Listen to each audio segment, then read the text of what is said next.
Yo, yo, yo. Welcome back to another episode of the Who Asked Y'all To podcast. Episode 18 of Who Asked Y'all To. We coming, we pumping them out, y'all. We pumping them out. Of course, you got myself here as always. Go by Chris Porter. As always, you got my good brother on the other side, M. Dot. What's going on with you, man? How's your day been? My day's been all right. Long day at work, a little sleepy, but here making it happen, and we're gonna get this content out, brother. We're I feel you. Like I said to you just now, definitely having a little bit of a lazy day. Yes. Trying to get myself together and all that. But man, I know we got a lot that we could that we could talk about. Because obviously it's a lot it's a lot going on all over the place. But go ahead and let the people know what we got for them this week. Alrighty. So today we got a few topics we're gonna discuss. As everybody knows, OJ Simpson passed away. We're gonna touch on him, talk about him, his character. What he meant to the game of football, and also just in the public atmosphere as well. Then we're gonna switch. We're gonna talk about the recent fight between Devin Haney and Ryan Garcia, who won that fight, what do we think of the fight, and like how that's going to play out for the person's next opponents. Then we're going to pivot. We're going to talk about the Donald Trump case, which a lot of people are unaware of this, but a man lit himself on fire. The background on this man, I'll read an article about it, and we'll discuss it in length. And lastly, we're going to talk about the new Deadpool and Wolverine trailer for the movie of Deadpool versus Wolverine. We're going to talk about that in depth because we love Marvel. We're Marvel fans, and we're going to discuss that. So, first and foremost, OJ Simpson passes away from prostate cancer. Chris, how do we feel about OJ, man? What's your takes on OJ Simpson? Uh Man, definitely one of the more polarizing people in my lifetime for sure. Right. It's crazy because in my lifetime, obviously I didn't get to experience OJ as the football player. Um, really not even much of OJ trial, because obviously being so young, but Yeah. just knowing what you know about the story as far as um his eliteness on the field, transitioning from that to being an entertainer, and then Mm-hmm. obviously the unfortunate circumstances surrounding the death of his wife, Nicole Brown Simpson, and a friend of hers, Ron Goldman. And so, Mm-hmm. yeah, like I said, for sure, one of the more polarizing people in our lifetime. Obviously, you know, very probably at that time again, having not been able to experience it personally, but just knowing what I know about it and seeing what I've seen about it, very divisive at that time in terms of like, it being split down the middle in terms of how Black America felt about OJ Simpson versus the country as a whole. And so, yeah, no, definitely polarizing, definitely, a larger than life personality, a larger than life story, and uh condolences to his family, man. What did you think when you heard it? What did you think? I was, it caught me by surprise because I know he had just started doing more interviews, started getting back into the public eye, started appearing more regularly on It Is What It Is podcast with Mason Cameron. So I thought that was an interesting dynamic. I thought that was really cool. I thought that was really dope. I just think like OJ Simpson, he was a hell of a football player. He was probably one of the first to run for over 2,000 yards in a season when he played for the Houston Oilers back in the 70s. So he was somebody that really changed the game as a running back, and one of the more prolific ones when they first started in the 70s with football, and with the Houston Oilers, he kind of put them on the map.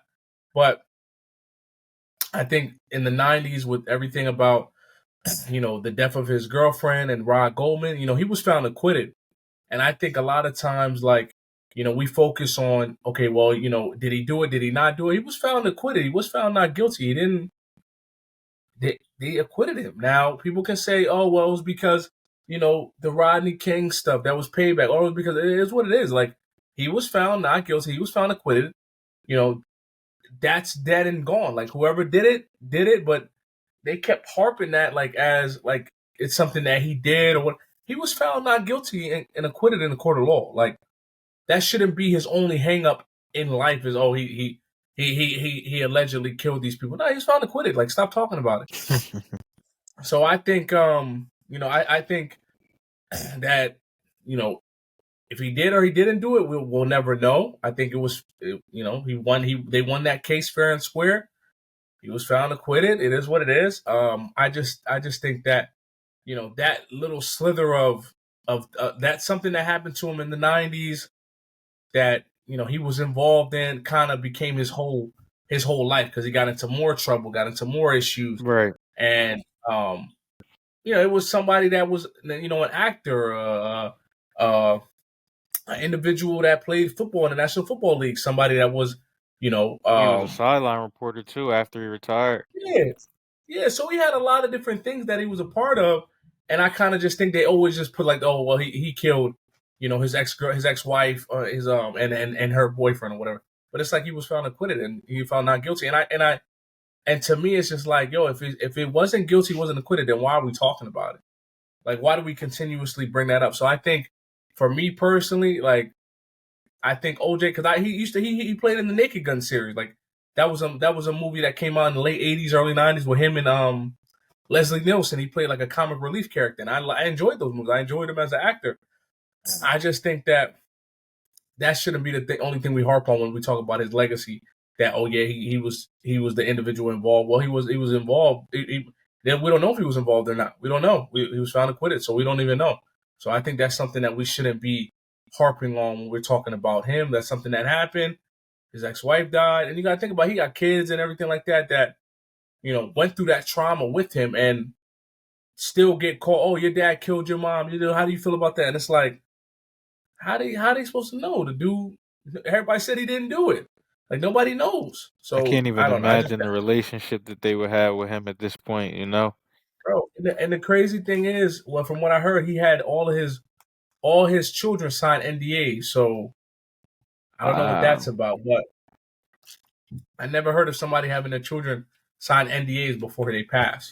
Now you tell me, like, why? Crazy. Because he was found guilty civilly in terms of responsibility for the death of his Yeah, wife. I mean, So why would like why is that? Like, why would he be found guilty civilly? you But don't you don't need the same amount of evidence for to be found civilly liable for something than to be found guilty of something in criminal law. You know what I mean? Like criminal, you need to be proven beyond a reasonable doubt. If there's any doubt, you're either not guilty or you're going to be acquitted of all trial of all charges, or it's going to be a mistrial. right, Now, with a civil trial, you just need a preponderance of evidence. You need that, like, okay, we kind of believe you can use hearsay, like whatever can kind of get you to that point. Like you can, like, yeah, of course he's going to be sued for liable damages because that was his wife.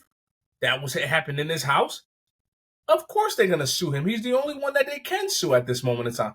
What are they gonna sue the police? The police agency? No, they're gonna sue him. right. So I mean, yeah, he was found guilty in civil court, but that really doesn't mean anything. A lot of people get found guilty in civil court for stuff, and it has nothing to do with the criminal side of it. We see it all the time when people say, "Oh, this person raped me," but they sue him in civil court. But what you didn't want to do anything in the criminal side? What happened on the criminal side? Oh, he was found not guilty, but I want them to pay for my damages. I want them to pay for my issues or what's been going on. So you'll see that all the time. That really doesn't mean a whole lot Okay. because a lot of celebrities get sued in civil court all the time. Okay. No, I was just definitely just curious because obviously, like you said, unfortunately, it's the stain that kind of follows him around. People don't even really talk about his legacy as a player, or like you mentioned, even some of the things he's done as far as acting. That's really not even um what comes up in conversation. And like you said, he did unfortunately find himself in other circumstances that did put him in jail. Um, but even then,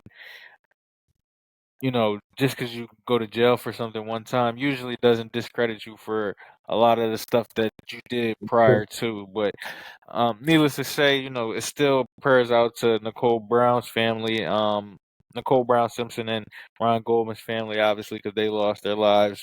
Still an Yep. unsolved murder to this day. But definitely, it's unfortunate that that has to be the number one thing behind him. Um, because like you said, he put a team on the map, a team that was unknown prior to that, Yep. or didn't have much of a legacy, I should say, prior to that. And he was a Heisman Trophy winner too, if I'm not mistaken. So Yep. he had a great Yep. college career as well. Like, it's no reason to not touch on those things when you talk about OJ Simpson in totality. And again, to another one of your points, man. Great points, by the way. The fact that he was getting to get a little bit more of a spotlight on It Is What It Is, so that like he could talk about sports more and discuss stuff like that, as opposed to just being this dude with this mystique around him. I thought that was dope for sure. Like I liked seeing how they incorporated OJ on their show. Yeah, yeah, and like I said before, he was getting these opportunities. He was getting more back in the spotlight. He was, being a little bit okay with, going back into that environment and, trying to, speak his mind and do what he had to do. But the negative stigma just followed him. But like you said, prayers and condolences to his family. Prayers and condolences to the Brown the Simpson Brown family, and Ron Goldman's family. Hopefully they find justice whenever that may happen. But he's dead and gone now, and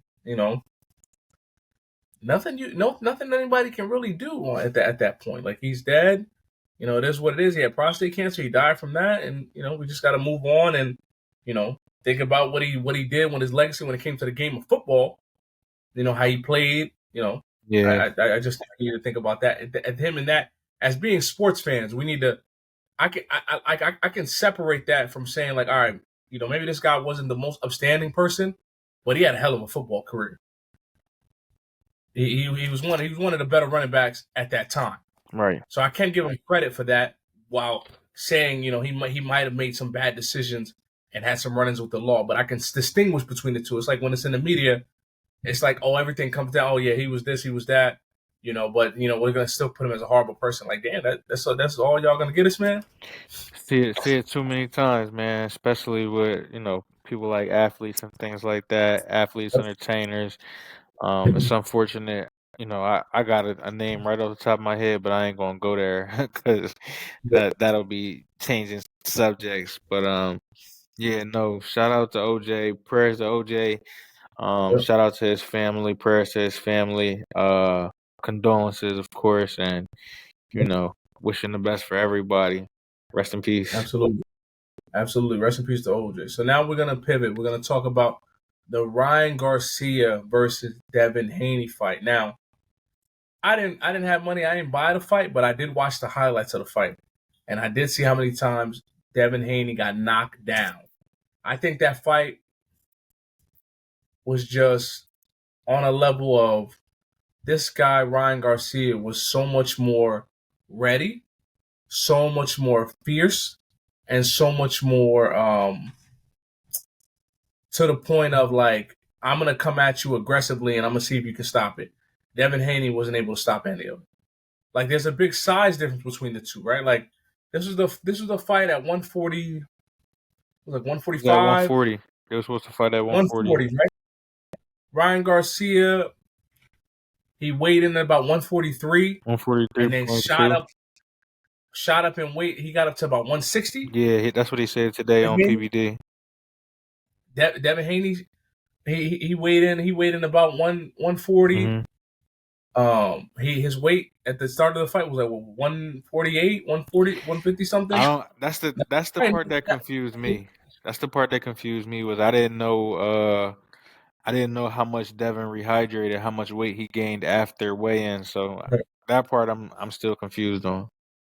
So it's still a big weight difference in that. Like, to be honest, I didn't think Ryan Garcia was gonna do what he did, which would surprise me. But I kind of had a little inkling that, yeah, this ain't gonna go how people think it's gonna go. Like, I didn't think Devin Haney was gonna come out dominating this guy like he's a scrub. No, I knew like Ryan Garcia was gonna come out and still at least defend himself. You know, I mean, get points on the board, but I didn't think it was gonna be something where he's knocking this guy down with every other punch. Like that was crazy. That was crazy. How you feel about that? How did you feel about the match? I mean, so I watched it. Fortunately, I got to watch it. Shout out to my bed, man, because I was just kicking it in bed watching that joint. But no, so I'm gonna just start from prior to the fight. So like, if you look at my text messages, like I was all over the place with my picks, because like I'm texting my brother in one message, and I'm like, bro, I think I got Haney. Like I'm pretty sure I got Haney because I'm watching like I wasn't anticipating the fight, so like I'm watching all the social media stuff going on prior to, and I just thought that Ryan was like fried. Like I thought he was out of his mind, batshit crazy, and like just wasn't even focused on the fight.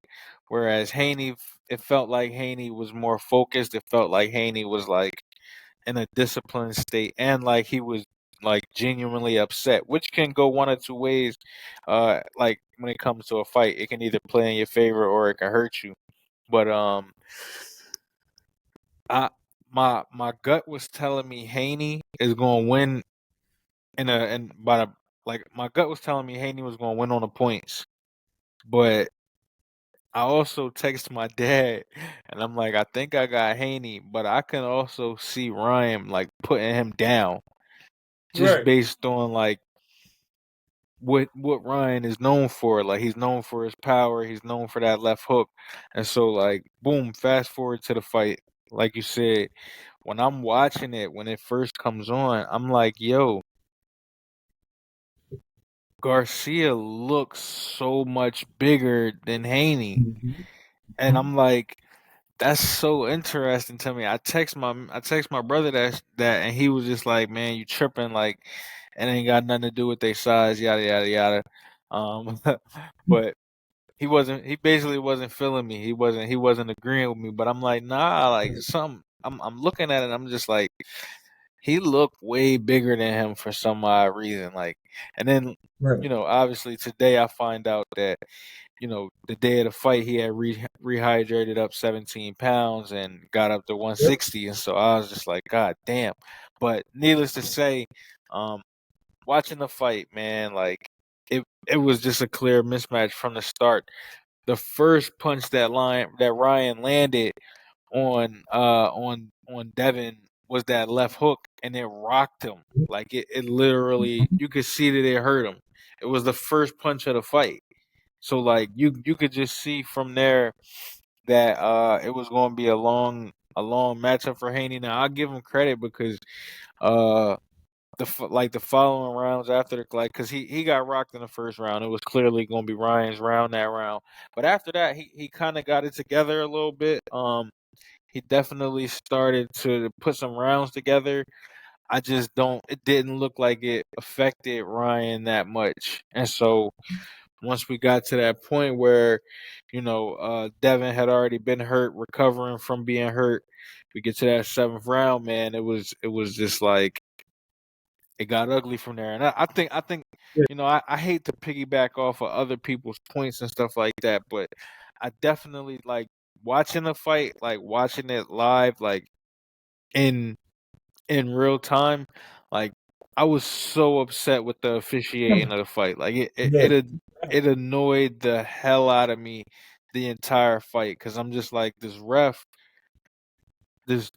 is for some odd reason deciding to make himself a major factor in the fight when like this joint probably would have been over in like the seventh or eighth round if we're being honest. Yep. Like just watching how it was going, this fight was probably over in the seventh or eighth round if the ref is not allowing all this holding to go on, like allowing Ryan to turn his back as well. So I'm not gonna be too biased about it, but like he was just allowing way too much and it was like it was frustrating. Like I'm not gonna lie to you, like it annoyed the heck out of me the entire time. But after that point, you could after that point, as far as the seventh round on, you could just see who the winner was for sure. Like it Yeah. was clearly a mismatch. Yeah, it was a mismatch, and I think with Ryan, like, all right, like where do you go from here? Who's your next opponent? Who's your next opponent? Like, do you do another, Tank versus you bout? Is that gonna happen? Like Ryan just said on the PBD podcast, Devin Haney hits harder than Tank. So it's like okay, and it's like he wants this to be to promote the next fight of all right, I'm gonna do Tank again, but that's not gonna happen in another 2 years or whatever the case may be. So what's the next step for Ryan Garcia? Who does he go to fight next? Who's his next opponent? What happens with Devin Haney? He was a pound for pound. Now he lost to Ryan Garcia. Where does that put him on the totem pole? What's next for him? Does he take a little break, a little hiatus, and take some time? I think he does. I think he needs that because the story goes, you were disciplined during training camp. You were this, you were that. But Ryan Garcia was drinking alcohol every day during training camp. So clearly, there's a distinguishment between the two. Like, does that shit really matter? Does it really matter? Like, does it really factor in? Which is, and I know like Ryan Garcia definitely wasn't like just drinking beer. All he definitely was training hard and focused for the fight. But his antics created a story where it took away from the seriousness. Everybody thought he wasn't serious. Even Devin Haney, he said in the post conference, I didn't take him serious enough. I didn't know I'm gonna be honest, I didn't take him serious. So you don't even take this fighter serious. That's what he did that to make you not take him serious, so he can dominate you, Yeah. which he did. All of it was a whole ploy to get people to lower their guard. So as soon as he get in the ring, he can bum rush you and get you off your guard. Yeah, no, I mean, that's unfortunate on Devin's end because, like, you should never go into a fight underestimating any opponent.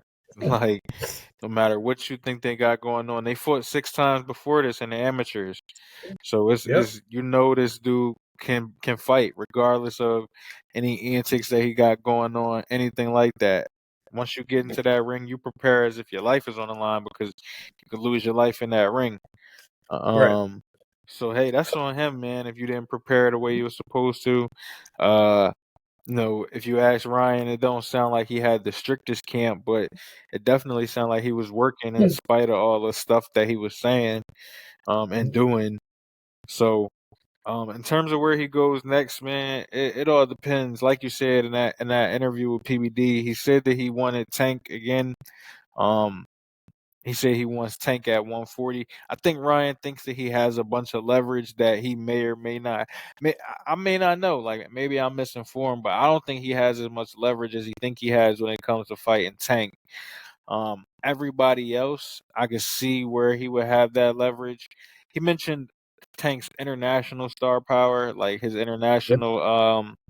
his international draw versus his domestic draw, which may be fair, but like you know, I again, maybe I'm misinformed, but I think based on Tank's resume, Tank got a fight coming up anyway. He fighting Frank Martin, but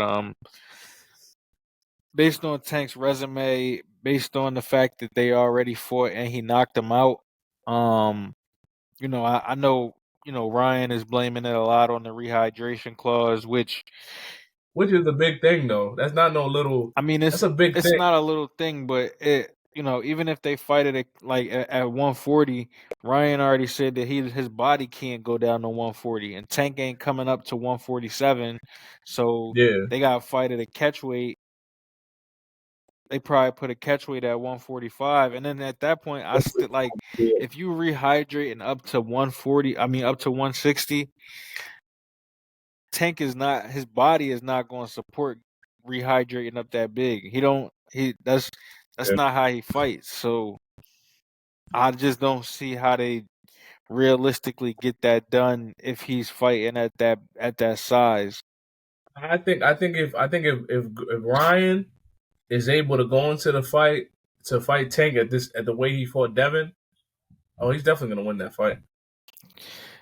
I mean, if you rehydrating up to 160, I probably am taking Ryan because he's just naturally bigger. Like he was Yeah. already taller than him, with a longer reach than him. Tank is a small dude, So if Tank's natural fighting weight is 140, maybe 145, and Ryan's rehydration natural weight is 160, then like he need to be moving up to that weight class. But I would love to see him in Tank again. I would love to see him in Boots.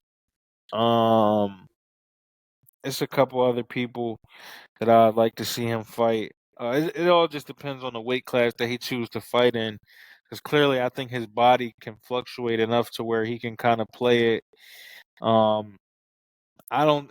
He's clearly not a natural 140 fighter, so like I don't even know what. I know the names, like the names of people to fight, like and the draws are probably closer to the 140s. Yeah, So that's probably where the money is at. But like I don't know if you listen to him, he says that he can't naturally make like his body can't get down to 140. He said it's impossible. no, no. So Yeah, I don't know I what. mean, I don't know, who he's gonna fight next. I mean, all I know is like he does have a lot of like I will say his draw power. I'm not gonna say it's bigger than Tank's, but he does have a lot of draw now. Like he has a lot of options. Like he can because he's gonna draw a crowd. So he has a lot of options. Now the Tank fight is definitely not happening anytime soon. That's just he just has too much momentum on his side. They gotta be Gavanta's camp gotta be strategic because this guy coming in with so much momentum, and then Gavanta got to turn around and train and this and all these different clauses and contract. It's a lot. So they're probably gonna wait until like a year and a half, 2 years till the steam dies down. But for Ryan, I mean, I don't know who he fights next, but whoever he fights next better be prepared because this boy he's not a one hit wonder type of kid. Like he's not. Oh, this is gonna be. Oh, he knocked down Devin Haney. That's it. No. It's gonna be a continuous thing.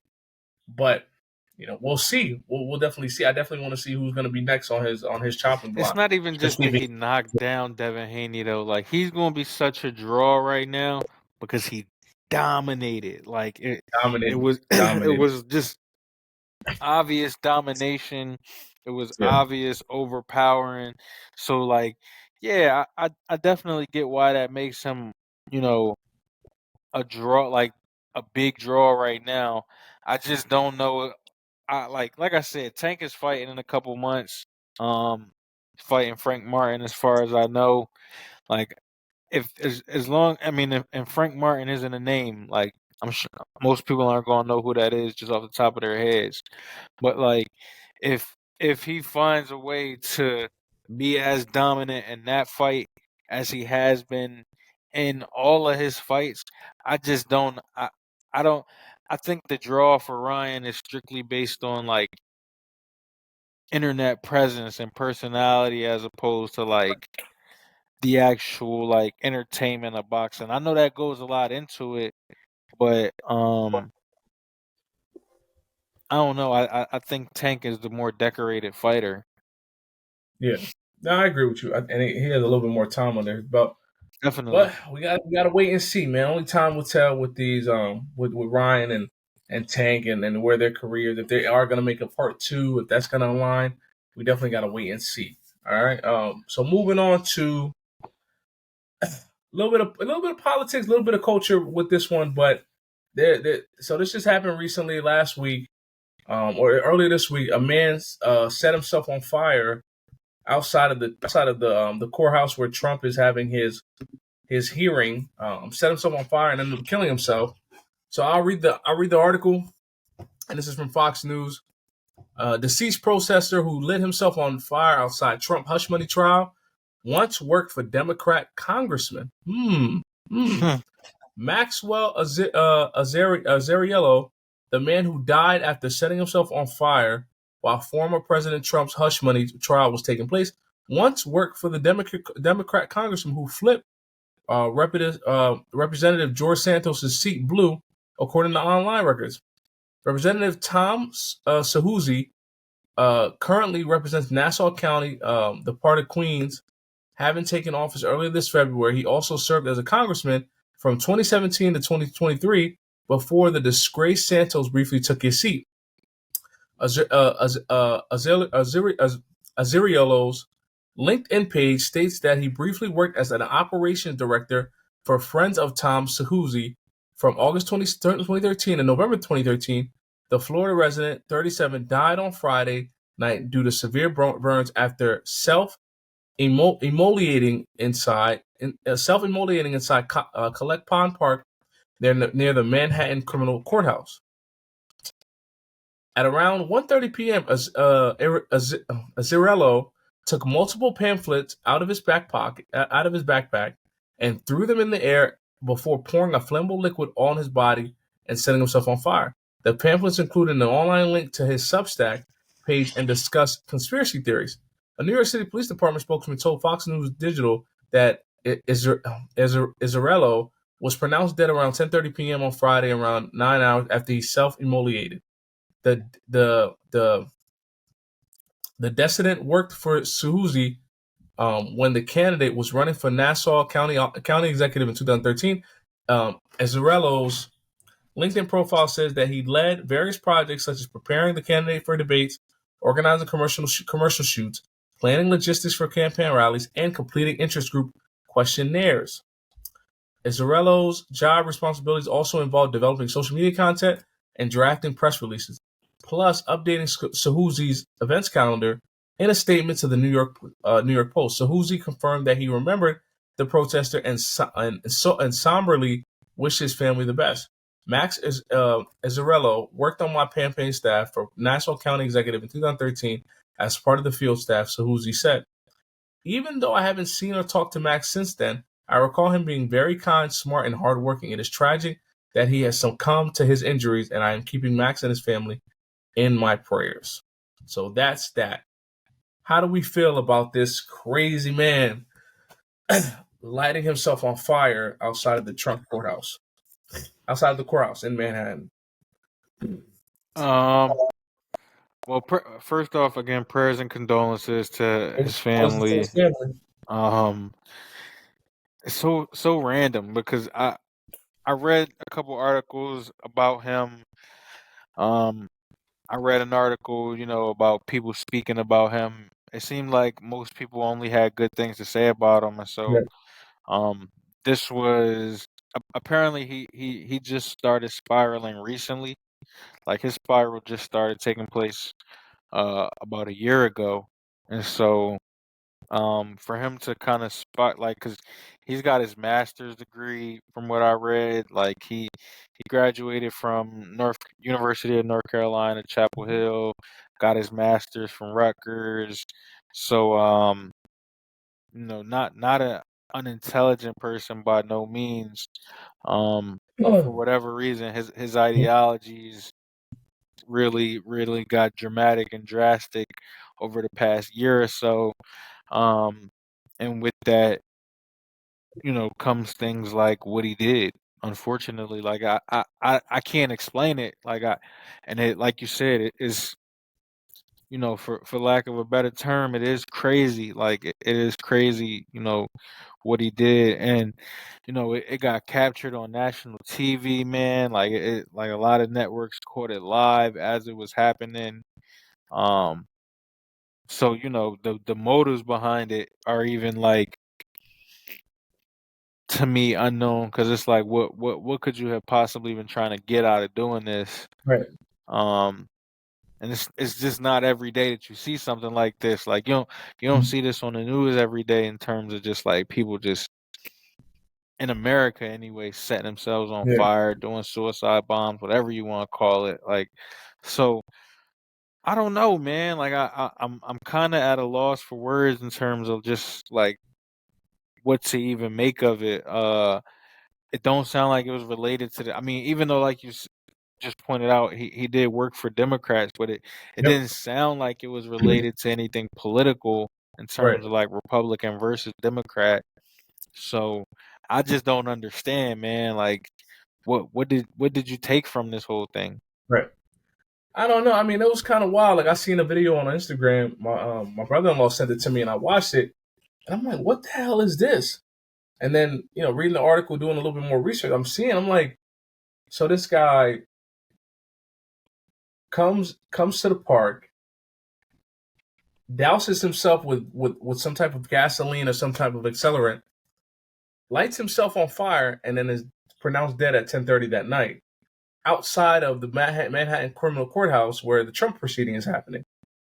But it's like he don't have any ties to Trump. He's a Democrat.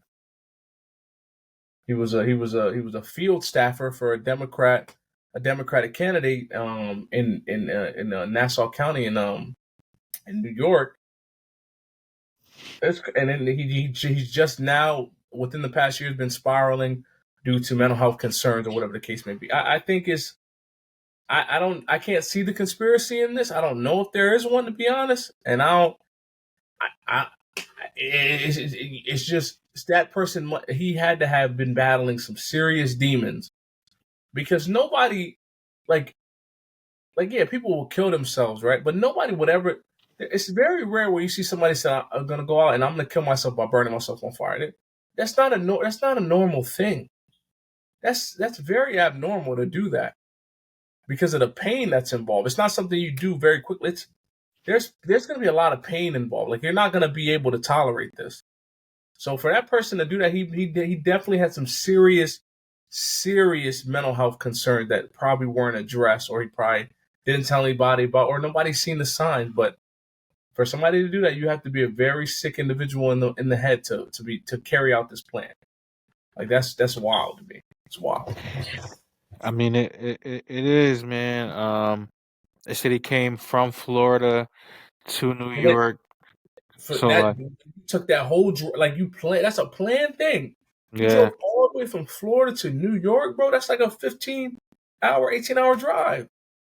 he had pamphlets with him, like you stated. So like, yeah, I mean, it certainly was something that was planned. Like it was definitely something that he planned out. But that's what I'm saying is like, it's one thing to plan this whole thing, but what was supposed to be like, what were people supposed to take away from this Right. entire thing is my whole thing because if you have a message or if you have a like an agenda that you're trying to get out there, um, are you trying to martyr yourself? Like, are you trying to make Right. yourself a martyr for that agenda, or like, are you like genuinely hoping that it your message or whatever the case may be actually gets mainstream attention?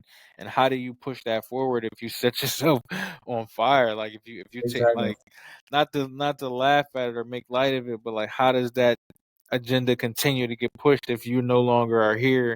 Or even if he survived it, you're gonna have a body full of third degree burns. Mhm. Like, it's no way in hell that you're Nope. just gonna pick up and get right back to, protesting and spreading your message the way you were supposed to be doing out there at this point. So I just, I don't think that we're supposed to get it. Like that's the biggest thing is like, we're not in a position where it's supposed to make sense to us. Like if I go out and I do something crazy, or something irrational, like I have, like, um, the response is just gonna be, I don't get what you were thinking. What were you thinking when you did that? So, it's not something that we're gonna grasp or fully understand, but um nonetheless, it still is just like what was the curiosity in me just wants to know what I'm supposed to take from it because like Right. you chose this big platform, you knew that you was going to get mainstream attention, even just showing up there. If you show up there with a blowhorn or something, you might even, what I'm saying, get a little bit of airtime, but you went the Mhm. extreme, Mhm. and so it's it's scary, man. It's scary. It is, and like you said, man, it's a tough thing to swallow. It's a tough thing to see. Even by watching it, it was very cringy, and it's like I thought it was fake. Like I'm like, ain't no way they're gonna show this whole thing, and they showed it on TV, and I'm like, why would they allow this to be shown? So once again, prayers and condolences to his family, and hopefully they figure out the end result and see what the real motive was behind his antics. For sure, man. For sure. It's definitely not like the trial is one thing, and the trial is going to play out how it's going to play out. We're going to see a bunch of headlines about that over the next couple weeks or so. But you know, this itself, I think, is also going to like command at least a little bit of attention over the next couple weeks to try and understand what this person may have been going through to get them to that point. Absolutely, absolutely. All right, so going to our last topic of the night. So they just dropped a new trailer for the Deadpool and Wolverine movie that's supposed to be coming out. I want to say this summer. Yeah, this summer, like June, July, right? I don't think they've announced a date yet, but I definitely think it's gonna be a summertime release, Yeah, late summer, like you say, like July-ish. yeah. So they just dropped the new trailer, and I am super duper excited for the new trailer and the new movie because I am an avid Marvel fan. I do not want Marvel to die. I think a lot of the newer films, a lot of the newer series have really been, in my opinion, from what I've seen, and I think this right here with the Sony and Marvel play put together, I think this is going to revitalize it very well, and it's going to make Disney and Sony and Marvel a lot of money because they have Ryan Reynolds, Deadpool again. You got Hugh Jackman revitalizing his role as Logan once more. You have cameos from older actors that's going to be in this movie. You have cameos from different actors that's going to be in the movie. You're going to have the cross between the Sony Marvel universe and then the Marvel Disney universe. They're going to be crossing. In between, there's going to be a lot of Easter eggs. There's going to be a lot of like, oh my God, shoulda, coulda, wouldas in this movie, and I think it's going to open up a whole different entity of Marvel and allowing the actual company to do a lot better than what it's done in the past, which we've kind of seen with these last series and last movies, bomb after bomb after bomb. Like it hasn't been good for them in the past couple of years. You know, the last great thing that they made that actually made noise. I mean, if we're gonna go back, it probably was the last Spider-Man movie, Far From Home, or yeah, Far From Home. The last Spider-Man movie with him, with Spider-Man and then Doctor Strange. That Yeah, movie did really well. yeah, yeah. That was the last movie to me that I felt was good. That I was like, oh, I enjoyed it. These other movies and these other series, I don't know what's happening, but I'll let you go ahead, bro. No, I'm excited. I'm excited. I'm especially excited about the cameos and the crossover for Yes, sure. yes, I love to see where it's going. Like you said, there have definitely been some misses, and I've, truth be told, like as somebody that's trying to catch up, like it's confused the heck out of me to try and figure out like exactly where everything is going. But to see like the revitalizing of the Logan character, so now we getting Deadpool and Wolverine.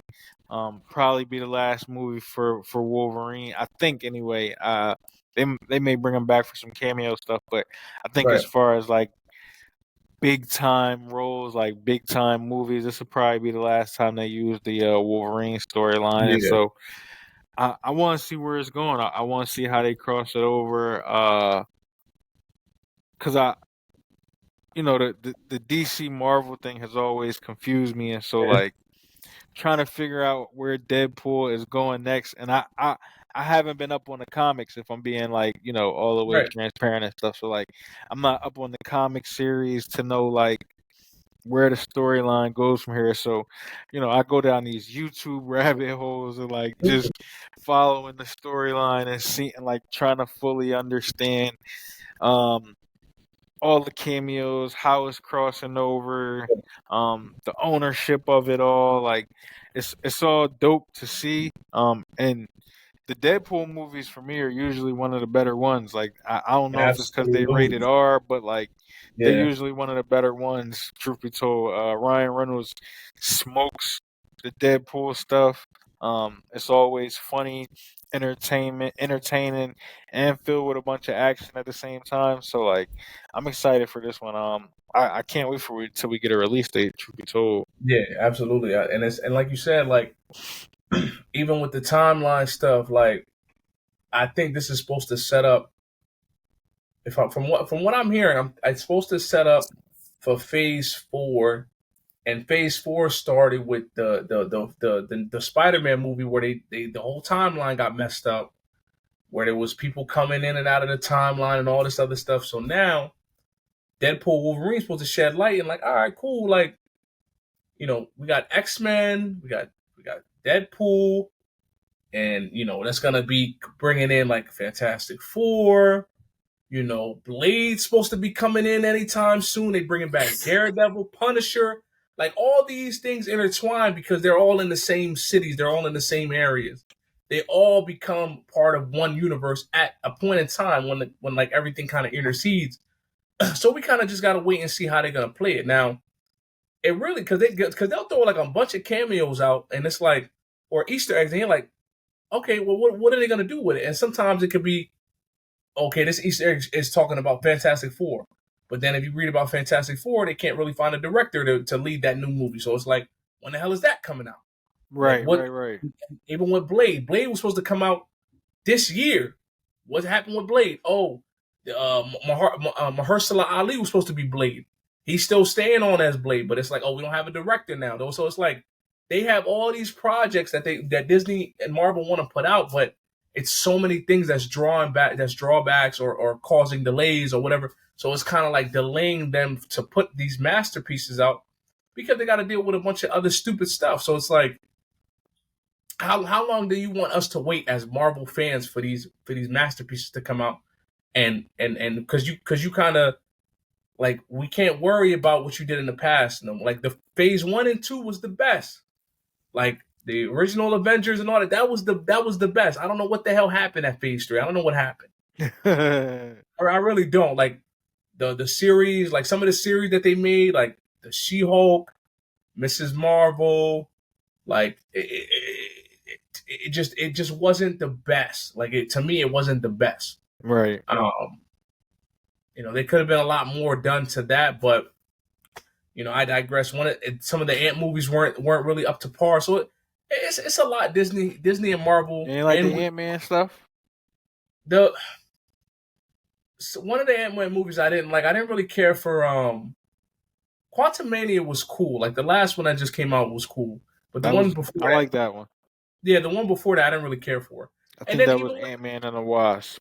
Yeah, even with Kang the Conqueror with Jonathan Majors dealing with that white woman and getting into all this, he messed everything up too. He definitely messed everything up. Seriously, he did, bro, because he was going to be the next villain, and I actually liked him playing Kang the Conqueror. He did a good job.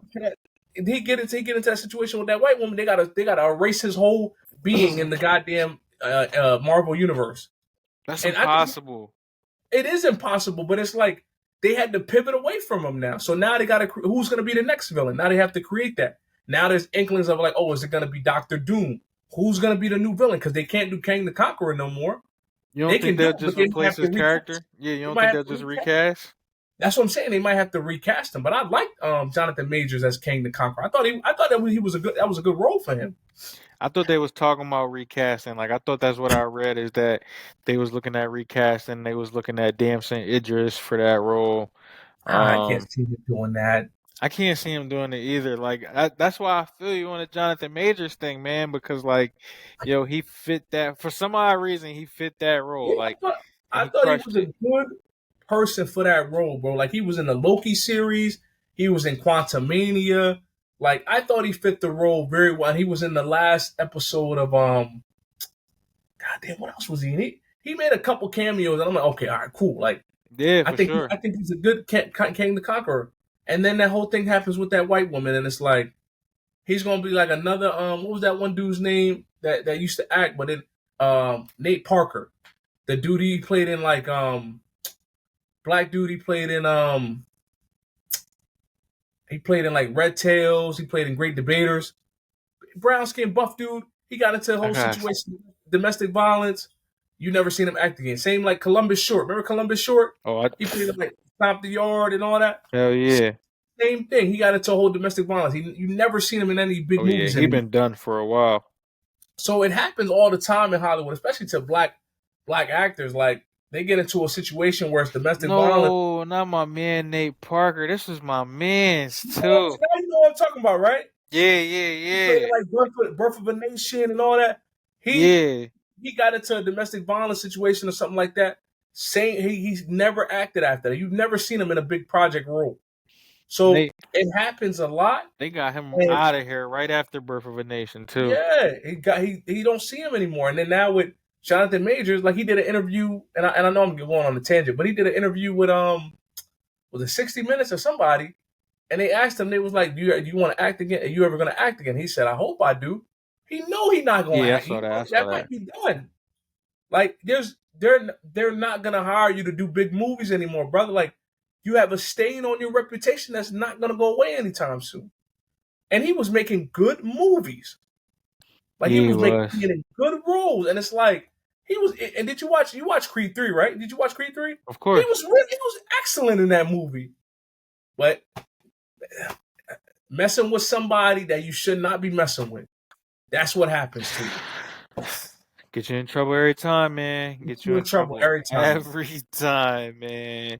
Every time. Like I don't understand it, but But nah, man. Like I could have that Deadpool not DC. no, bro. DC is Batman, Superman, Flash, and all that. Deadpool is owned by Sony. All right, so let me break it down to you. I'll go into a tangent. So back, I want to say in the early 90s, Marvel was filing for bankrupt. Like they didn't have any money, so they sold a lot of their rights to different companies. So Sony owned some, Disney owned some characters. So when Marvel made Blade with Wesley Snipes, they gained a lot of money, so they're able to buy characters back. So Blade, that came out in the 1990s, late 1990s, set up Marvel to buy their characters back. Some of them. But some of the characters they never were able to purchase back. Like Spider-Man, they never were able to purchase Spider-Man back. Sony had a lock on Spider-Man. So that's why you see now Marvel and Disney are able to use Spider-Man now because they have a partnership with Sony. But before they were not allowed. That's why you see a lot of the Spider-Man movies, like with Tobey Maguire, that Spider-Man Yeah. version, and then the one with Andrew Garfield. Those are Sony-owned developed pictures. The ones now with Tom Holland, that's Sony and Marvel partnership. They have like a contract where they're allowed to use Spider-Man, like Spider-Man, Venom, Morbius. Those are Sony. X-Men, Sony. Logan, Wolverine, Sony. So when Disney and Marvel, when they reach a partnership, they can use those type of characters interchangeably, right? Right. Fantastic Four, that used to be Fox, and I think Fox is now, is that Disney now? Fox might be owned by Disney now. I'm not sure, but certain broadcasting companies purchase the rights for different characters. So that's why you see sometimes they can't use those certain characters because of the licensing issues. Like if you pay attention to God, what's that show called? The I think it's the second Avengers. They couldn't call Scarlet Witch and the guy, her brother Quicksilver, mutants. They couldn't use the term mutant because that was an X-Men term. Right. That was Sony. That belonged to Sony. So they had to call them something else. Right. So it's little things like that. Like if you know the history of Marvel, you understand like why there's certain things like that happen. That's just Okay. my little. I'm a nerd at heart, man. I'm a nerd at Nah, heart. nah, nah, nah, nah. The people needed that. I needed that for sure. Like, Yeah, and it gives great insight into like why the films come out the way they come out, or why certain exactly. characters aren't, or why we haven't gotten certain character developments, or just experiences of certain characters, um, that might have been original to the original storyline. So nah, man, that's dope. That's dope, and it's good to Yeah, see that. Like now, I guess based on everything you described, we're at a point now where, um, Sony and Disney can collaborate to bring these stories to the big screen now, so that the fans get what they want, as opposed to having to substitute words and little stuff like yep, that, or yep. substitute names and characters, or remake the same story because you don't have the ability to include certain characters. So it's dope. Like you said, like we said, to see where it's going now. I'm excited for sure. Like I'm excited to see how everything gets incorporated. Because it's only going to make the films bigger. It's only going to make the Marvel universe bigger, and so like, yeah, man, it's gonna be fun to see. Like I said, I can't wait till we get a release date on this Deadpool. Like, I definitely got to check that joint out.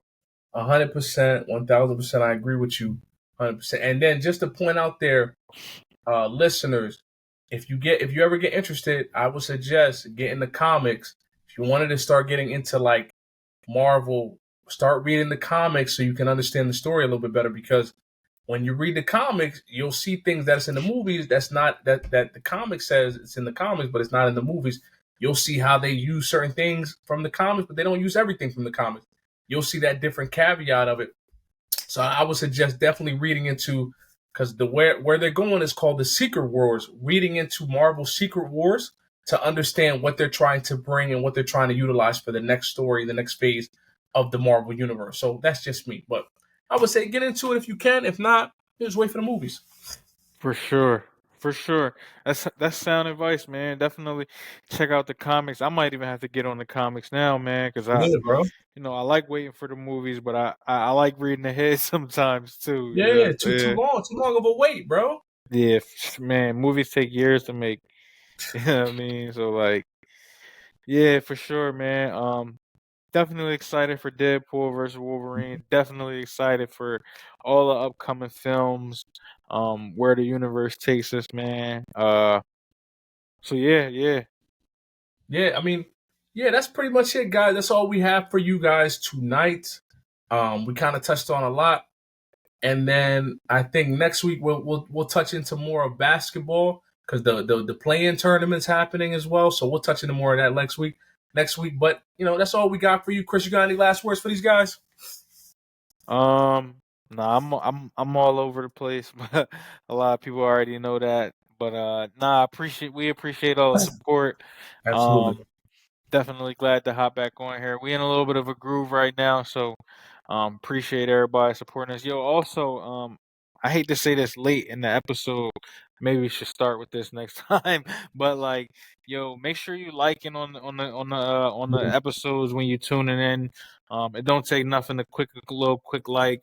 Especially if you appreciate our content, it goes a long way. So, obviously make sure you subscribe, but definitely make sure that you liking the videos every time you tune in. Mhm. We appreciate the support.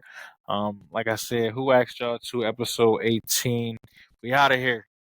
Peace out.